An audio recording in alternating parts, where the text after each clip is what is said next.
Good afternoon, Chef Cathy. Fancy meeting you here at the market. Ricardo, it's so great to see you. It's been a long time. It has been. How have you been? I've been great. It looks like you were looking for something maybe either on a savory or on the sweet side here. I'm just sort of so excited to see apples. It's the real sign of fall for me. Mhm. And there's so many different varieties, so many ways to use them. So I'm just looking around trying to figure out what I want to do with apples today. Gotcha. Oh, what's on your mind then? Well, I always like to start autumn with a big pot of applesauce. It's so easy to make. You just cut up apples, leave the skin on because that's where all the flavor is and because they're pretty. Simmer the apples till they're soft. Flavor them with a tiny bit of cinnamon if you like, maybe a dab of honey, but they're already so sweet you don't need much. Let it cook down, store it forever, freeze it. It's so good. Not a lot of people know you can freeze it. Yes, try it. It really freezes pretty well. It helps you if you cook it down till it's kind of doesn't have as much moisture as it might for if you're going to serve it. You can always add a little more apple juice or water when you serve. Gotcha. Definitely try freezing it. So looking at all the different varieties of apples here, there's some I've recognized. There are a couple of new names that are coming out to me. I mean, what would be your pick, say, for an applesauce versus something baked? Well, for applesauce, I like to get a whole mix of apples, so I'm not that particular about which ones I pick. I just go for whatever calls to me. I like to include the red ones because, as I said, that pink color in the applesauce is beautiful, and it also adds a lot of flavor. Ah, Today, gotcha. if I were to make applesauce, I have to buy an apple called Eve's Delight, right? It's got to be delicious. And That fried looks yummy. hard.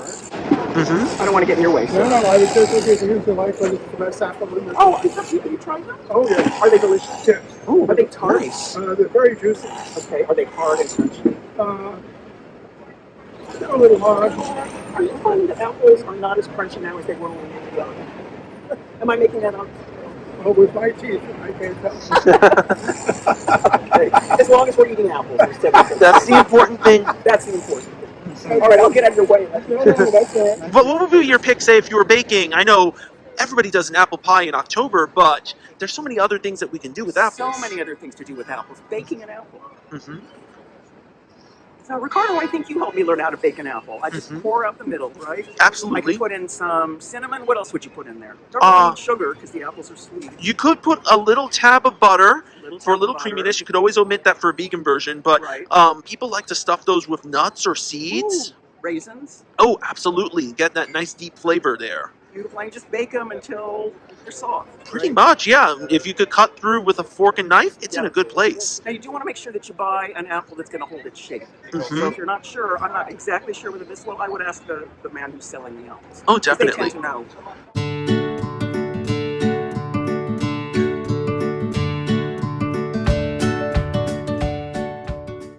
Thanks for joining me in the kitchen once more.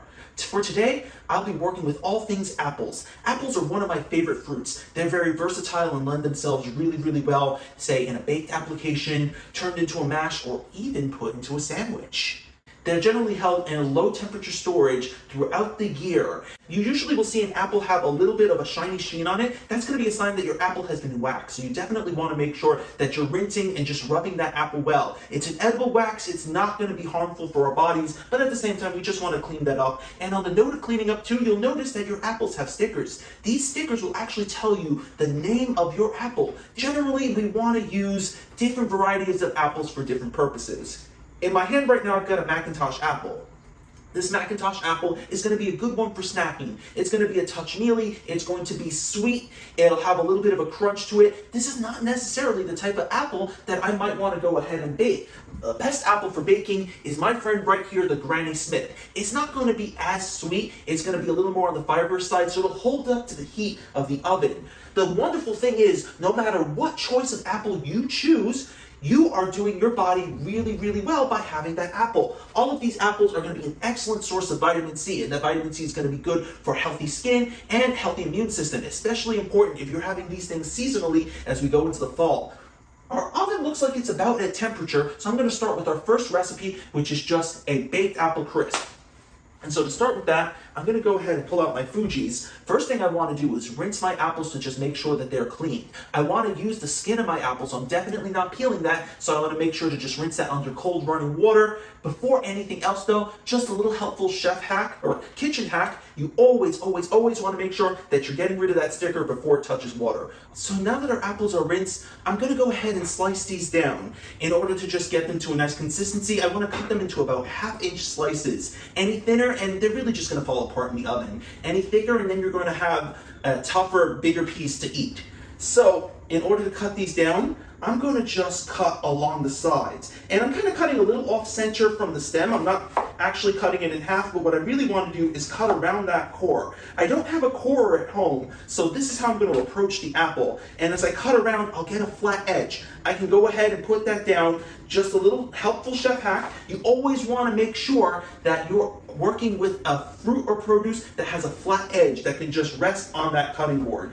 If you are preparing these apples ahead of time, what you can do is put them in just a little bit of cold water, and you want to add just a little bit of lemon juice or vinegar to the apples. Our apples are white on the inside, but most varieties of apples exposed to air are actually going to start to brown after a while. And that's natural. It's not a sign that the apple's bad. That's just the apple skin naturally reacting with the oxygen in the air.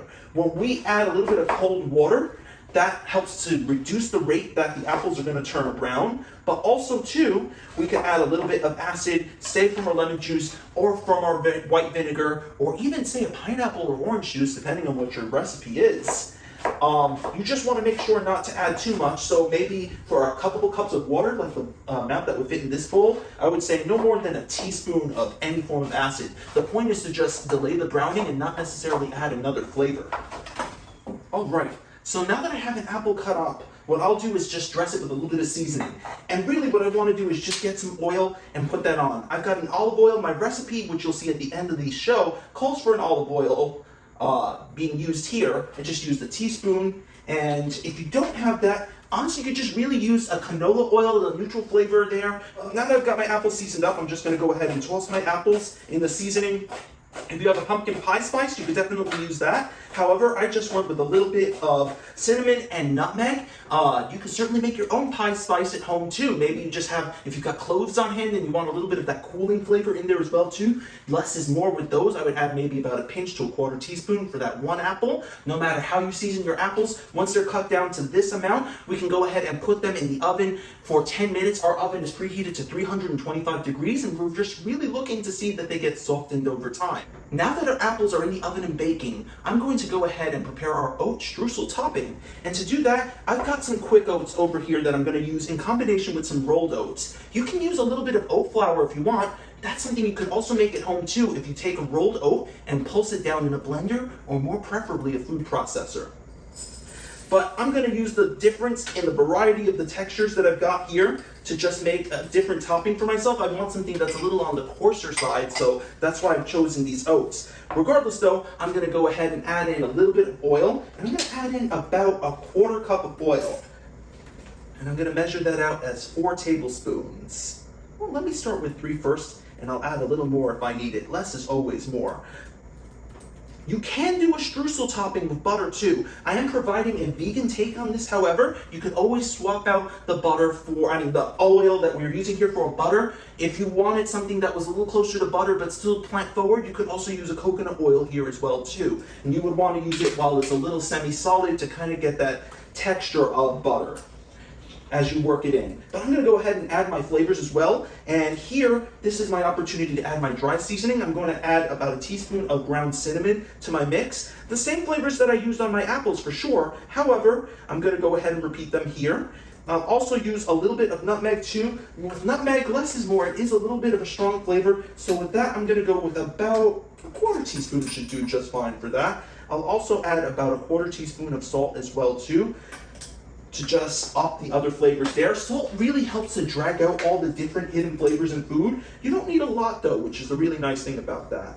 In addition to my dry seasonings, I'm also going to add 1 teaspoon of vanilla extract as well too. And that'll just add a nice extra layer of sweetness without necessarily adding extra sweetness to my mix. So those are my seasonings there. But what I'm also going to do is add in a little bit of sweetener. And that's going to help to make this nice and sticky. That's going to help in conjunction with the oil or butter if you're going in that direction, to bring together my streusel topping. And we're gonna bake this at the same time as our apples. Our streusel topping is gonna call for 1/4 cup of light brown sugar. Our recipe calls for brown sugar, but I'm using light brown. It's gonna have a lighter flavor. It won't be as molasses forward as a dark brown sugar might be. Whenever you're measuring with brown sugar though, you wanna make sure that that measurement is a packed measurement. So you wanna make sure that it's pressed down to make sure that you're working with a consistent volume. Otherwise with the texture, if you don't load it all the way, it might not be the full volume of a 1/4 cup. Similarly, I'm also going to use a 1/4 cup of honey as well. Both of these things, especially when they get heated up in the oven, are going to get really, really sticky. They're going to help to hold together the whole mix.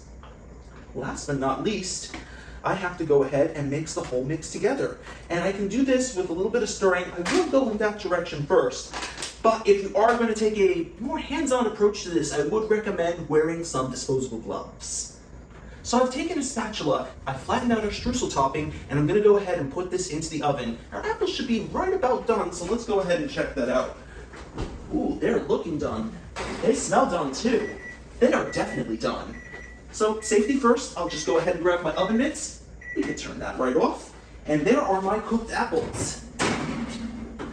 I definitely wanna make sure that you have a trivet available nearby, but actually, let me go ahead and show them off to everybody at home. Here are apples right now. You could see that they have trying to change color a little bit. I see that peel is a little more translucent, a little more see-through. It smells amazing. I wish we had smell-o-vision, but this is just the first part of what we're working with. I'm gonna leave these apples in the tray right now, and what we're gonna do is we're giving our streusel a couple of minutes to toast. I'll set that in a timer right now for about 8 to 10 minutes or so. Really what I wanna see is the edges of the oat starting to turn a little brown, a little crisp. So I'm gonna go ahead and prepare our next apple recipe, and that's gonna be a baked apple. This is a really quick, simple fix. It is relying mainly on the sweetness coming from within the apple itself. What we're really gonna do is core out this apple, and then we're going to stuff it with a filling. How are we gonna core it out? If you do not have a core, what you're going to have to do is use a spoon to core out the center. That could be a little bit difficult. I have an apple core here, and it's got a little bit of a sharp edge, but what I'm gonna do is just try to dig it in on the side here, and then using a little wrist action, I'm gonna turn. The most important thing though, as you core this apple, first is to do it on a flat surface, just like I've got going on here. But also too, you wanna make sure that you're not digging all the way through the apple. We wanna leave a little bit of the bottom on our apple. The reason why, when we stuff it, the filling is not gonna be leaking out from the bottom when we take our apples out from the oven in about an hour. So I won't go all the way. Then with a little wrist action, I'm just gonna turn around. I might have to dig through my apple here, but I'm just gonna slowly remove those seeds. Apple seeds aren't the worst thing in the world if you eat them, but oh, speaking of apples, that is our streusel topping. And actually, it's funny, this goes off and I can start to smell it. So if you don't mind my just switching gears for 1 second, friends, I'm gonna go ahead and finish off our streusel recipe. Since that's already halfway done. We've got our apples right here. I'm gonna put that right down on our cutting board. This is about cool anyway. And I'm gonna get out our streusel topping. So it's been in the oven for about a good 10-ish minutes, and you could start to see a little bit of browning here. I don't want it browned all the way. I will actually rely on the oven to finish this off in combination with our fruits. But now we're gonna marry everything together. Add some extra apples on the side that I'm just gonna toss on in. I've used a different variety of apple. I've got a Granny Smith along with the Fuji's that I initially cut on screen. And that's gonna just have a slightly different texture. At this point, I'm just gonna take my flat spatula and I'm just gonna push down my apples to make sure that they're about evenly placed. I've got a nice level amount of apples, and I'm just gonna take my streusel topping and I'm just gonna spread it gently over. And it's just really a topping. You could definitely go a little bit heavier, but I'm not really trying to make the streusel topping the star of the show here. The reality is that the apples are the star of my show. The streusel topping is just gonna add a nice little crunch. It's also gonna add a nice source of fiber to go with those apples too. Our apples are definitely a fiber superstar, especially if you leave the skins on. I'll just do a little more of a spread. You could certainly add extra streusel topping to the recipe if you so desire. And we'll pop this right back in the oven. At this point, the separate components have been in the oven for about 8 to 10 minutes. I'm just gonna go ahead and finish this off. I think this is gonna take about another 6 minutes or so in the oven at the temperature that it's set at, but we'll check it as we keep on going. So we've got our apples cored out. I did a couple on the side over here, and this is what our end product is gonna look like. Let me show you how I got to that point. I've got our spice blend mix over here. I've taken some nuts. We had a little cranberry almond package, and I just added a little extra seasoning to it in the form of some ground cinnamon. Our recipe calls for the juice of 1 lemon for both apples here. If you don't have that, that's really to just add a little extra note of flavor to just also delay the browning as well. I'm going to go ahead and stuff my apple with this fruit and nut mixture. And you can really make it anything that is your yum. If you have a lot of allergies to tree nuts, go with the sunflower seed and season that up nicely. You could add any variety of dried fruit, say a currant or cranberry or raisin. Maybe an apricot might be nice too. What I am doing is I am stuffing this down, but I'm not going to fill it all the way up. Let me just add a little more of the fruits here. What I want to do is leave a little space for 2 things. 1, as this apple cooks in the oven, the juices in the apple are naturally going to start to be released. The water is going to just start to come out with the force of, with the heat of cooking, and it needs to go somewhere, so it'll pull in here with the other spices and make a nice little juice for our baked apple. The other thing I'm going to do is just put a little pat of butter right on top. If you want to do this in a more plant-forward way, you certainly could do that with a coconut oil. You could even use one of the liquid oils too. I just want to add a little extra creaminess to the mixture here. Now that I've got all of our apples prepared, I'm going to go ahead and bake this in the oven. I'm going to go ahead and move on to the 3rd use of apples, which is a little different from the other 2 options because I'm going to take our apples in a savory direction. Believe it or not, fruit can really go well in a center of the plate item, especially when it's combined with a protein. In this case, what I'm going to do is combine my apples with a little bit of cheddar cheese to make a nice little apple melt. But we need a little special sauce. And while you can definitely go ahead and use a jam, if you want to go on the sweet side, you could use an apricot reserve that really plays off well with the apple and the cheddar cheese flavor. In this case, I want to go with a little bit of a savory twist, so I'm going to go ahead and prepare a honey mustard dressing from scratch. I always like to keep a little something non-stick under my cutting boards or under my bowls. That way nothing slips, and I just reduce the chances of having an accident. So I'll do that right here, and one hand will definitely hold onto the bowl as we're mixing. But I'll start by adding all of my ingredients. I've got a 1/4 cup of orange juice here. You can use freshly squeezed or pre-packaged variety. I'm going to go ahead and add in some mustard. And to do that, I'm going to just add out a tablespoon of our mustard, but I want to show you guys another little kitchen hack of mine, because sometimes mustard and definitely our honey are 2 ingredients that are really on the sticky side, and that could make it hard to measure out sometimes. But if we add a little grease to our spoon, we can go ahead and make it so much easier to portion this out. Let me show you my example. Our recipe is going to call for olive oil, but that will go in at the very end. But I'm going to take my spoon and just place it in that vessel. Get a little bit of grease on. It's all going to the same place at any rate. And let me start with my honey. I'm going to measure out 1 tablespoon of honey, squeezing it right out of this little honey bear. Now, check it out, friends. Look at how easy my honey comes right off the spoon. We'll go ahead and do that with mustard too. In this case, my recipe is using 1 tablespoon of mustard and 1 tablespoon of honey, equal amounts. Second verse, same as the first, that mustard pours right out. Of course, you don't want to do it from that high when you're doing it at home.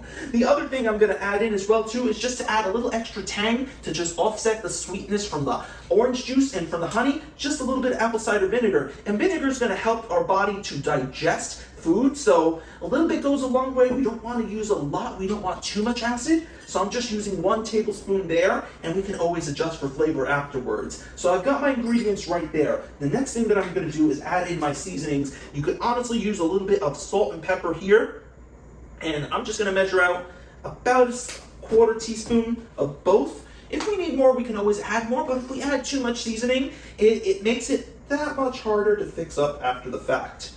So I'll add in my ground black pepper there. Probably could have gone with a little bit less actually, but from this point, I'm going to go ahead and whisk in my olive oil. And I want to do this in a slow and steady stream with a whisk. If you don't have a whisk, a fork will work just fine too.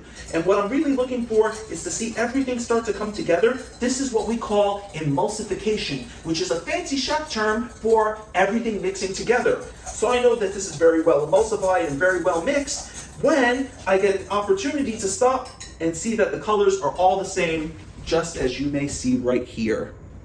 Unlike before, I cut our apples to a slice. In this case, I'm going to go ahead and cut our apples to a dice. Really, I'm going to just cut them into small cubes, just the same as before. If you have an apple core, you can go ahead and use that too, just to make this nice and easy. So I'm cutting my apple down into slices right now. The next thing that I'm going to do is just cut my apple into dice. And really, I'm just gonna take a couple of my slices, stack them up at the same time, and I wanna cut them small. And it doesn't have to be perfect. You wanna go basically to about bite-sized pieces, but I'm gonna take my apples and I'm gonna take that wedge shape, cut it in half down the middle, like so. So then I'll end up with 2 pieces like this. It's about 1/4 inch thick now, and then I'll come back with my cutting board to just take this, cut in the opposite direction, and make a nice little dice of my apples. And really, it doesn't matter if your apples come out a little bit bigger. The most important thing is to make sure that your apples are coming out to a consistent size. That way everything gets to cook nice and evenly, and we ensure that we're not gonna have one big raw piece of apple and a whole bunch of smaller cooked, maybe possibly mushy pieces of apple. We're almost ready for our next step. Now there's just one thing that I definitively want to do. I want to make sure that if I have to adjust the seasoning on my honey mustard dressing, I can do so before I introduce it to our apples. And so the most important thing that you could do when you're making the sauce is to taste it with a little bit of the vegetable or fruit, the piece of produce that you're going to use it with. If I was using this, say, with a salad, I would try it with a bit of lettuce or cucumber, whatever's in there. Since I got apples, I'm going to try it with a little piece of apple. Just one dip, no double dipping. I was noticing that my apple sweetness was cutting through a little bit more. So I'm gonna just make this a touch tangier. I'm just putting a little splash of mustard, a little splash of vinegar, and just a touch of salt. I'm gonna take a little bit of my dressing. I don't need a lot. And I'm just gonna coat my apples in the dressing. Say about 1/4 cup or 4 tablespoons worth of dressing. And really what the apple melt is an upscale grilled cheese sandwich. We're going to be using a little bit of cheddar cheese, and you can also do this with a variety of bread options as well too. Certainly we could do it with a whole wheat bread, and you'll see me do that in a moment. But I've got something interesting today. I have got a naan bread. If you've got a white bread though, you can still make this happen. You'll still have some healthy ingredients in it, but to get the most bang for your buck, something really filling, try out that whole grain. Who knows, maybe you might like it. What we'll do from this point is I am going to need a serving tool. I'm going to take about 1/4 cup scoop of our apples here, and I'm going to go ahead and put that onto our bread right here. But for our sandwich, we want to just put in a couple of slices of our cheese. 2 slices more or less will equal out about about 2 ounces worth, and this will just give us a nice little shot of protein, which will also help to keep us feeling full for longer.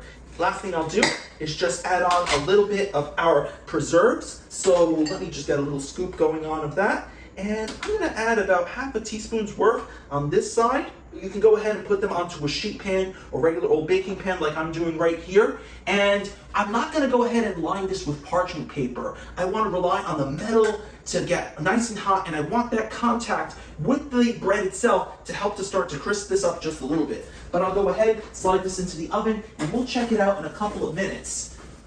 And so we finished preparing all 3 of our recipes. I've gone ahead and plated them out for us all to see, and I will just take it from the left to the right. First off, we have got our apple crumble right here. Here's the finished product. You can see the beautifully seasoned apple underneath. You can see the crumble right on top, that oat streusel topping. Or if you're a little pressed for time, you could also substitute with your granola of choice. Since it is pre-baked, you won't have to put it in the oven to cook off like we did with the oats. You could just add that on top of the cooked apples and keep on going. Moving on to the center right over here, we've got our apple melt 2 ways. We've got it with the whole wheat toast, and we have got it with our naan bread as well. And last but not least, over here I've got my baked apple. You could just see how it was done. This one you can tell has been in the oven for a little longer by the wrinkled skin, but it's going to be absolutely delicious regardless. You all may have noticed too that I've got a little ice cream out here, and I just want to say that when we are eating these health supportive ingredients, there is a little bit of wiggle room for us to have a little of the foods that we enjoy. And in this case, I would say the most important thing is just considering what your serving size is going to be. So I'll put out a little 1/4 cup, a scant 1/4 cup of ice cream to just top it right on top of my crumble, and that's how I'll have that a la mode. I can also do the same with the baked apple if I was going that way, but something like this, because it's going to be a little mushy, I'm going to enjoy that with a little more granola later on. But, time for the taste test. I'll start with the crumble right over here. I'll get a little bit of everything all in one scoop.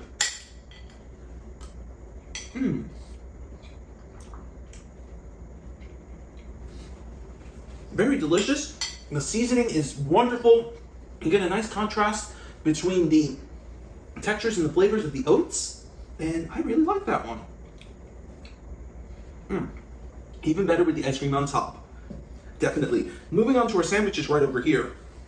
I'm just going to take a little cut of our whole wheat version. I've got my diced apples there. And of course, too, if you were working with a larger bread, you don't necessarily have to dice them like I did. You could certainly slice them. The thing is not to go too thin with your slice, otherwise it'll turn to mush. But taking a bite of this, that's nice too. I've got the tang from that honey mustard dressing, a little bit of the extra sweetness. I got a little bit of the apricot preserve right there. And the cheese helps to just kind of bring everything together. The cheese wasn't aged, so it wasn't a sharper flavor, but if you're looking to go in that direction, you could definitely choose a aged or sharp cheddar cheese. And definitely tweak that, taste it with your dressing to make sure that that's working out for you. Delicious. Last but not least, our baked apple. And as I'm cutting into this, I can already see that it's kind of fallen apart a little bit. We've got our seasonings there. It's coating on the inside, and you've got a little bit of that juiciness from the apple itself. This did not need any extra added sweetener. It's all coming from the apple. And just to taste that, very, very smooth. Actually reminds me of applesauce, which is really what we've got going on here. You've got the applesauce seasoning, that cinnamon, and these apples have been cooked down in salt. They're not quite macerated. You're still getting a little bit of the texture of the original apple with that skin too. I barely noticed that skin. This is very easy to chew into. This would be really nice with the contrast of granola, or if you're going in that direction, the ice cream. I hope that you've enjoyed this demonstration of apples 3 different ways, from sweet to savory. Remember to always find apples year-round in the supermarket, although if you go to your farmer's market, you might see a little more variety, and they'll definitely taste a little bit better because they're a little bit fresher. Thanks for joining me on A Bite of Wellness today. Thanks for tuning in. See you next time.